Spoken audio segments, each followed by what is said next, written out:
اسرائیل کے جنگی جنون نے غزہ میں انسانیت کو شرما دیا۔ اسپتالوں، اسکولوں، عبادت گاہوں اور رہائشی عمارتوں پر بے دریغ بمباری۔ جبالیہ مہاجر کیمپ پر مسلسل تیسرے روز بھی بمباری۔ مزید 29 فلسطینی شہید۔ وسطی غزہ میں برج پناہ گزین کیمپ کو نشانہ بنایا۔ 15 شہادت رپورٹ۔ صہیونی فوج نے 24 گھنٹے میں مزید 256 فلسطینیوں کو شہید کر دیا۔ غزہ میں شہداء کی مجموعی تعداد 9061 ہو گئی۔ 3760 بچے اور 2326 خواتین بھی شہداء میں شامل۔ زخمیوں کی تعداد 32000 سے بڑھ گئی۔ چین نے اسرائیل کو غاصب قرار دے دیا۔ چینی دفتر خارجہ نے کہا تنازع کی اصل وجہ فلسطین پر اسرائیل کا غیر قانونی قبضہ، فلسطینی عوام کا خود مختار اور آزاد ریاست کا حق کئی سال سے نظر انداز کیا گیا۔ اس تاریخی ناانصافی کو روکنا ہوگا۔ چینی دفتر خارجہ کا ایک بڑے انسانی المیے کو روکنے کے لیے جنگ بندی کا مطالبہ۔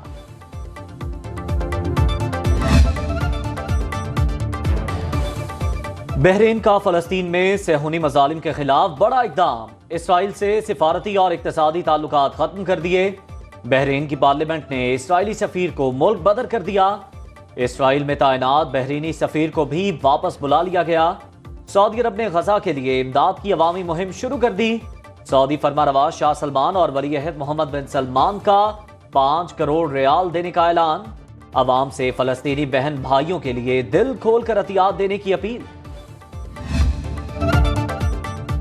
غزہ جنگ میں کیا ہو رہا ہے؟ سنو نیوز دے رہا ہے آپ کو پل پل کی خبر۔ لبنان اسرائیل سرحد پر موجود ہمارے نمائندے طارق حبیب آپ کو رکھیں گے اپ ڈیٹ ہر بلیٹن میں۔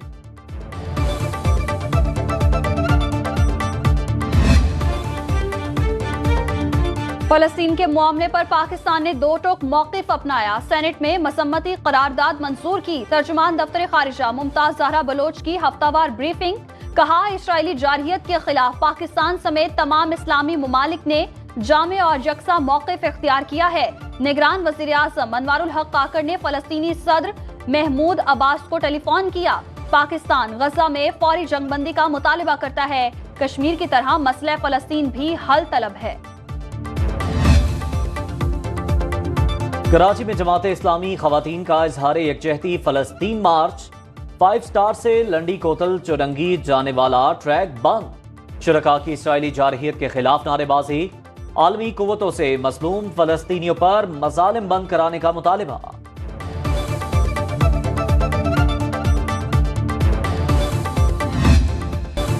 پشاور میں بچے مظلوم فلسطینیوں کی آواز بن گئے۔ بچوں نے ٹیبلوز پیش کر کے دکھ درد کو لوگوں کے سامنے پیش کیا۔ فلسطینی بچوں پر ہونے والے ظلم و ستم کو اقوام متحدہ کے سامنے لانے کی کوشش کی۔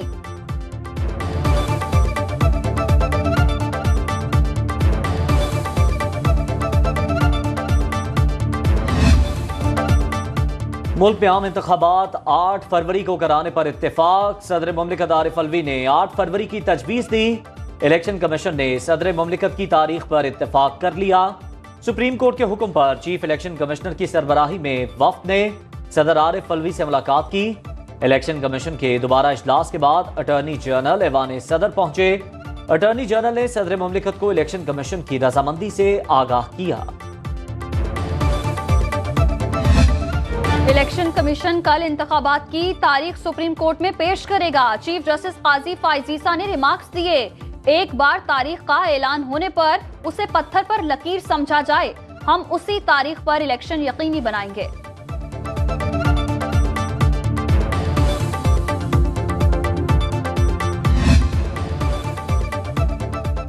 2 بار مشاورت کے لیے بلایا، آپ آئینی عہدے کو خاطر میں نہ لائے۔ صدر مملکت کا چیف الیکشن کمشنر کو مخاطب کر کے شکوہ۔ سنو نیوز نے ایوان صدر میں اہم بیٹھک کا احوال حاصل کر لیا۔ ملاقات میں اٹارنی جنرل اور چیف الیکشن کمشنر نے بریفنگ دی۔ صدر نے سکندر سلطان راجہ سے الگ سے ملاقات کا کہا۔ عارف الوی اور چیف الیکشن کمشنر کی ملاقات 20 منٹ تک جاری رہی، جس کے بعد سکندر سلطان راجہ نے رخصتی مانگی اور الیکشن کمیشن کا وفد واپس لوٹ گیا۔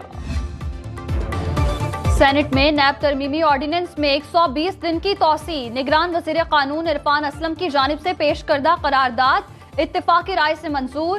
سابق وزیر قانون اعظم نذیر تارڑ کا کہنا ہے سپریم کورٹ کہہ چکی نیب آرڈیننس غیر قانونی، قانون بنانا پارلیمان کا اختیار ہے۔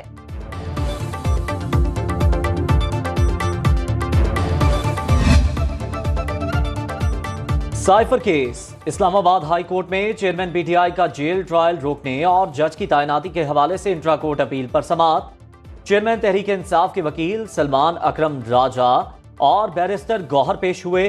Joint secretary cabinet division Munir Sadiq اور وزارت قانون کے جوائنٹ سیکرٹری عرفان احمد بھی عدالت میں پیش ہو گئے۔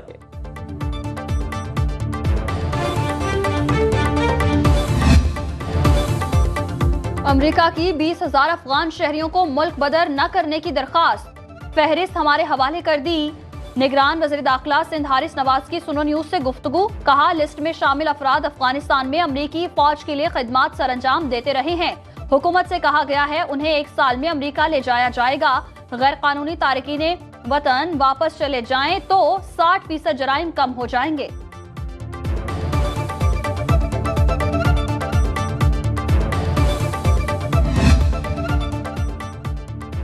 ملک کی سیاسی صورتحال میں کیا حکمت عملی اختیار کی جائے؟ شریف برادران نے جاتی عمرہ میں سر جوڑ لیے۔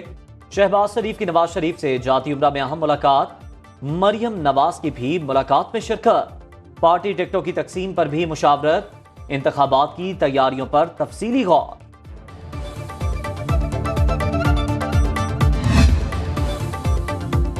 اگلی حکومت پیپلز پارٹی بنائے گی، سابق صدر آصف علی زرداری کا دعویٰ، کہا جیالوں نے ہر دور میں چیلنجز کو قبول کیا، ہر کارکن ملک میں عوامی حکومت کے قیام کے لیے پرعزم ہے۔ چیئرمین پیپلز پارٹی بلاول بھٹو سے سابق رکن سندھ اسمبلی محمد علی ملکانی اور پیپلز پارٹی کے گلگت بلتستان کے سینئر نائب صدر جمیل احمد کی ملاقات، سیاسی صورتحال پر تبادلہ خیال۔ پاکستان کے لیے قرضے کی اگلی قسط، آئی ایم ایف کے پاکستانی حکام سے مذاکرات کا پہلا سیشن مکمل۔ نگران حکومت نے پہلی سہ ماہی کے معاشی اہداف پر آئی ایم ایف کو بریفنگ دی۔ مشکلات کے باوجود تمام شرائط پر عمل درآمد کی مکمل یقین دہانی کرائی۔ عالمی مالیاتی ادارے کا وفد آج صبح مذاکرات کے لیے وزارت خزانہ کے دفتر پہنچا تھا۔ مذاکرات کی کامیابی پر مزید 71 کروڑ ڈالر کی دوسری قسط دی جائے گی۔ پاکستان سٹاک مارکیٹ میں مسلسل تیزی کا رجحان، سرمایہ کاروں نے 30 ارب روپے منافع کمایا۔ 100 انڈیکس میں 334 پوائنٹس کا اضافہ، 52,656 کی سطح پر بند۔ انٹر بینک میں ڈالر 78 پیسے مہنگا، 283 روپے 43 پیسے کا ہو گیا۔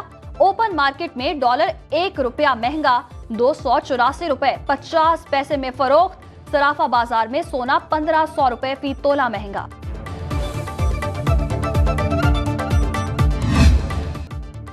اپنے جھوٹ ثابت کرو یا معافی مانگو، یوٹیوبر عادل راجہ کے جھوٹے الزامات پر لندن میں قانونی چارہ جوئی کا آغاز۔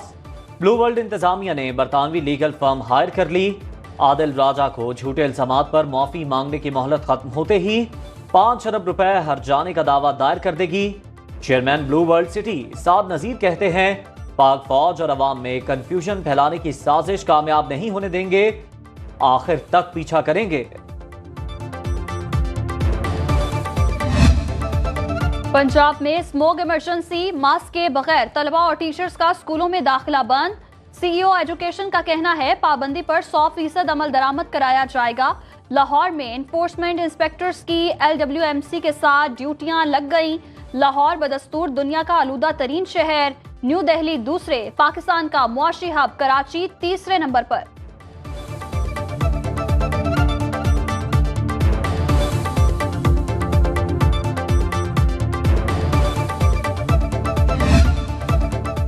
ورلڈ کپ میں بھارت کی مسلسل 7ویں کامیابی، سری لنکا کو 302 رن سے بدترین شکست۔ بھارت نے 358 رنز کا ہدف دیا۔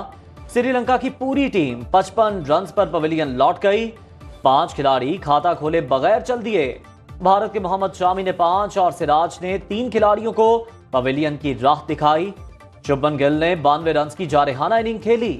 وراٹ کوہلی 88، شریاس 82 رنز بنا کر نمایاں رہے۔